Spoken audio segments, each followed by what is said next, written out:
Assalomu alaykum. Hurmatli prezidentimiz Shavkat Miromonovich. Men Xorazm viloyatidan Islomov Ulug'bekman. Urganch shahrida joylashgan Foyoz 24-uyga 2018-yilda shartnoma asosida 67 fuqaro 10,800,000 so'm to'lov qilishgan va 2020-yilgacha ushbu ko'rinayotgan bino 6 etaj qavatli bitkazilgan. 2020-yil ipoteka bank boshqaruvchisi Rashid Ortiqov Urganch shahar hokimi topshirig'iga asosan fuqarolar mablag'iga evaziga qurilgan ushbu uyni 67 fuqaro va ta'sischilar rozilligini olmasdan quruvchi Oybek Qurbonov bilan qalbak hujjatlar tuzib ushbu uyni noqonuniy garovga olib ko'rkorona 3,5 milliard kredit ajratishgan.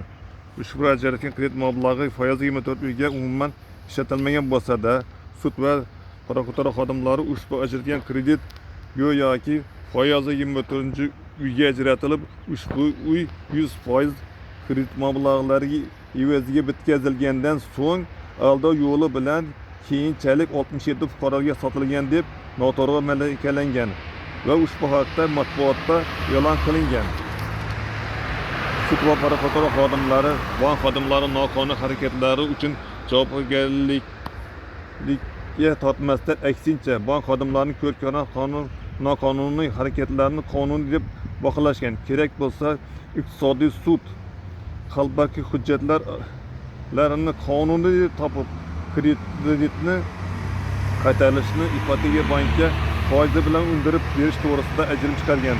Bundan tashqari, shu vaqt 2020-yil ipoteka bank boshqaruvchisi Rashid Ortiqov yana shu shahar hokimining topshirig'iga binoan Urganch shahrida joylashgan Holiday House MChga tegishli fuqarolarning mablag' evaziga qurilgan ko'p qavatli turar joyni ham noqonuniy garovga olib, katta miqdorda kredit ajratishgan.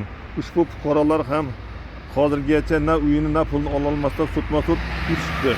Nima uchun oddiy fuqarolar bank xodimlarining noqonuniy harakatlari uchun javob berish kerak?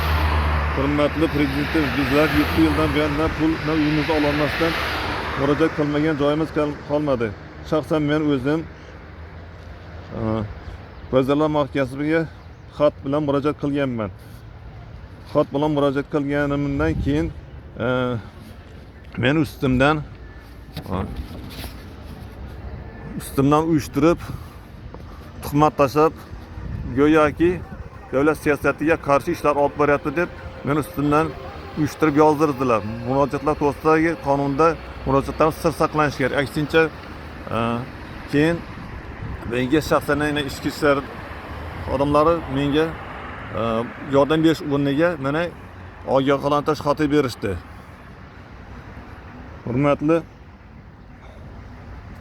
Hurmatli prezidentimiz Shavkat Miromonovich, o'zingiz ushbu holatni nazoratga olib, Foyoz 24-uyni 67 fuqaroga olishda amaliy yordam berishingizni so'raymiz. Qolaversa, hurmatli yurtdoshlar va blogerlar, shaxsan Rasul Kusherboyev, Jahongir To'laganov, Abdurahmon Teshanov, Effektus Akmalbek, Haqiqat Vazi Shuhratshon, qonun doirasida Turg'at Ro'zmetov va boshqa blogerlar, sizlar ham ushbu holatga o'z munosabatlaringizni bildirishingizni va amaliy yordam berishlaringizni so'rab qolamiz.